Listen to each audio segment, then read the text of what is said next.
Oke, kembali lagi bersama saya Gedikan Indra, dan kali ini kita bahas rasanya bagaimana Vario setelah 4 tahun pemakaian. Vario lagi, Beat Street setelah 4 tahun pemakaian.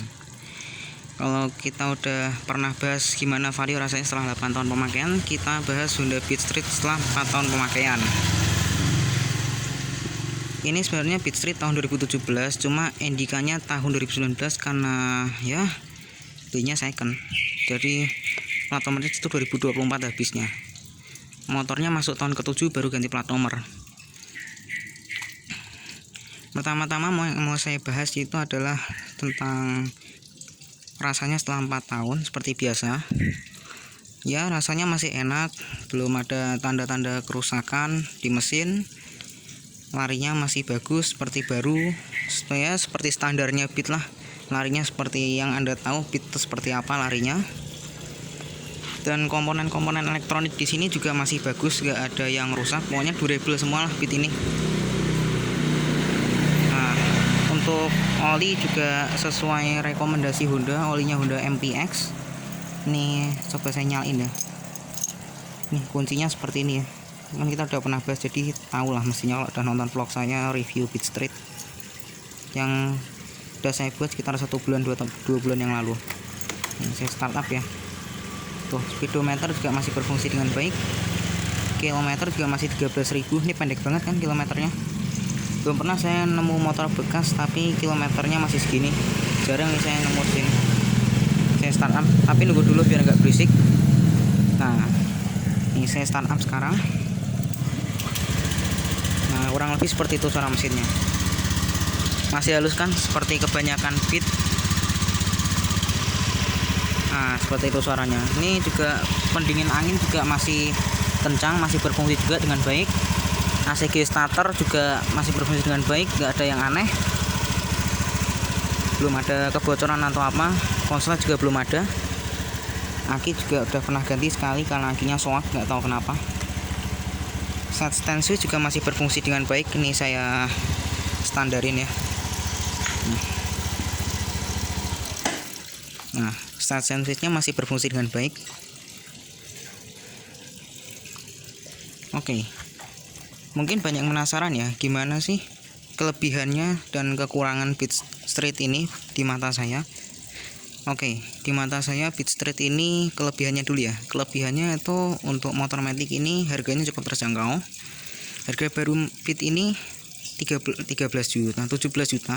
Tapi saya beli dengan harga 13 juta secara second tentunya. Ya sebenarnya kalau nggak salah sih saya lihat-lihat di pasar motor matic seperti ini yang desainnya crossover itu yang kayak Honda, Yamaha X-Ride segala macam itulah. Karena banyak lah motor yang model kayak gini. Ini salah satu yang bisa dibilang yang paling murah. Karena harganya cuma 17 juta. 17 juta sih enggak cuma sih tuh ya, masih bisa dibilang mahal. Terus yang kedua, fitur CBS alias combi brake. Ya, Beat Street ini sudah memiliki combi brake system, makanya di sini dia ada stiker combi brake-nya di sini. Oh ya, sebelumnya saya lupa memberitahu, selama pakaian 4 tahun juga nih shock breakernya masih bagus, masih seperti baru, bantingan juga masih empuk, nggak ada tanda-tanda ya kerusakan. Rem juga masih bagus, masih berfungsi dengan baik. Cat body juga nggak ada yang pudar. Ini hampir lupa, jadi saya selipin tengah-tengah aja deh mumpung ingatan. Body masih mulus semua. Lampu juga nggak ada yang pecah ya, paling cuma gores-gores halus di tanduk sini karena bekas pemakaian, itu wajar. Oke, kelebihan yang ketiga ya adalah desainnya yang sporty sekali ya. Ini di mata saya desain motor ini bagus, seperti motor crossover ya, walaupun ini sebenarnya motor bebek, motor matic biasa. Terus yang keempat yaitu adalah instrumen clusternya yang terasa cukup cakep ya. Ini saya kontak. Nah, kalau misalnya kita kontak, dia videonya gerak ke format paling maksimal lalu balik lagi ke posisi semula. Ya, terus yang kelebihan yang kelima yaitu adalah naked handlebar. Ya, jadi stangnya ini udah trondol. Kalau Beat biasa kan speedometernya masih di dashboard gitu aja. Ini nggak ada dashboardnya, jadi langsung aluminium di sini. Jadi kalau misalkan rem beda terus kena kepala bisa benjol nih, bahaya banget sih.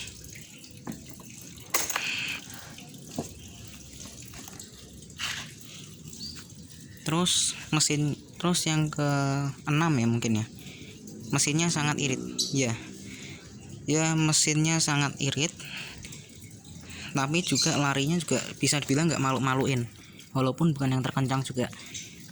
Mesinnya yang berkapasitas 108 cc ini, yang lebih tepatnya 110 cc di STNK nya, yang bertenaga 8,2 horsepower dan torsi 9,01 Nm ini bisa membuat Beat ini larinya lumayan, nggak lemot tapi nggak kencang juga. Tapi yang saya kagumi itu Beat itu irit. Terus yang ke-6 yaitu eco indikator. Nah, eco indikator yang terdapat di sini nih. Nah, terus saya fokusin dulu. Nah, ini dia nih, eco indikator. Jadi kalau misalkan saya nyalakan mesinnya, ntar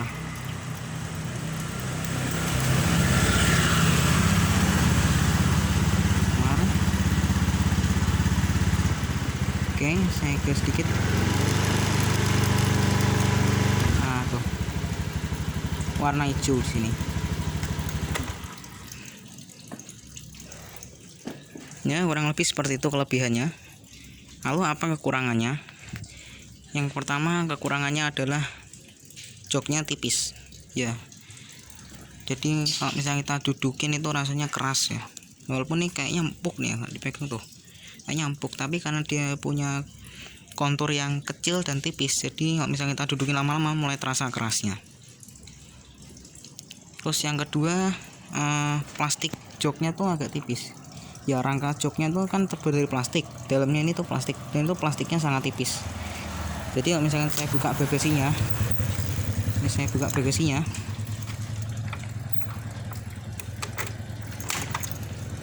ini dia terasa sangat tipis. Coba saya ketok ya. Itu terasa tipis.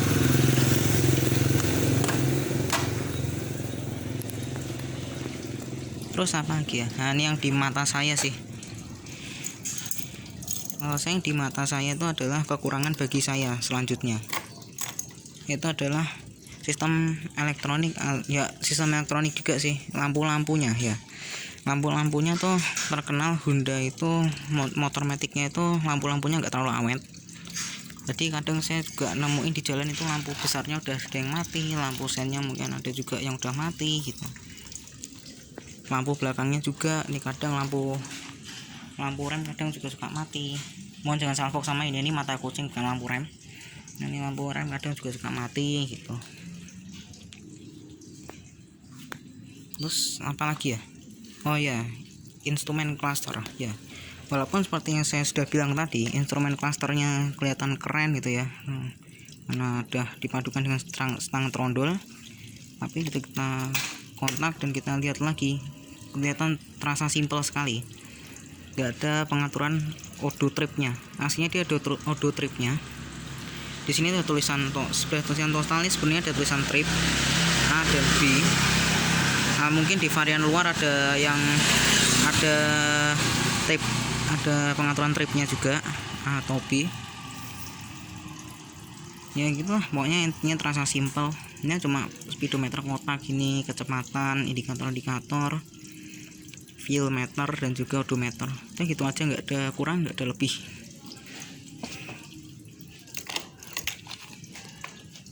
Terus kekurangan berikutnya yaitu adalah bodinya. Walaupun bodinya ini terlihat masih kuat ya, masih bagus, netnya juga masih bagus, nggak ada yang longgar-longgar. Build quality-nya juga mantap, tapi dia tuh terasa tipis sekali ya. Yang saya ketok-ketok nih terasa banget murahnya tuh. Ya emang motor murah sih, gimana mau minta mahal kan nggak mungkin juga ya. Nah gitu ya, gitulah rasanya gitu. Tapi walaupun ada kekurangan tersebut, di antara kekurangan tersebut motor ini tetap saya akui rasanya enak dan juga durable. Karena selama pemakaian ini nggak ada yang namanya kerusakan yang serius, nggak ada yang namanya ya rasa nggak enak gitu, nggak ada. Jadi motor ini rasanya enak, lincah juga, mesinnya juga bisa dibilang kenceng walaupun nggak kenceng-kenceng banget. Oke, mungkin sekian dulu ya impresi saya terhadap Beat Street ini setelah 4 tahun pemakaian.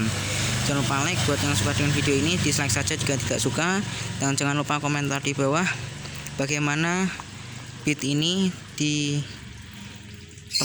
menurut teman-teman. Beat ini gimana rasanya setelah 4 tahun. Dan jangan lupa bagi Anda yang berkenan mohon subscribe di bawah supaya channel saya makin maju dalam dunia per-YouTubean dan lebih semangat lagi dalam membuat konten. Terima kasih sudah menonton dan kita ketemu lagi di video selanjutnya. Yo.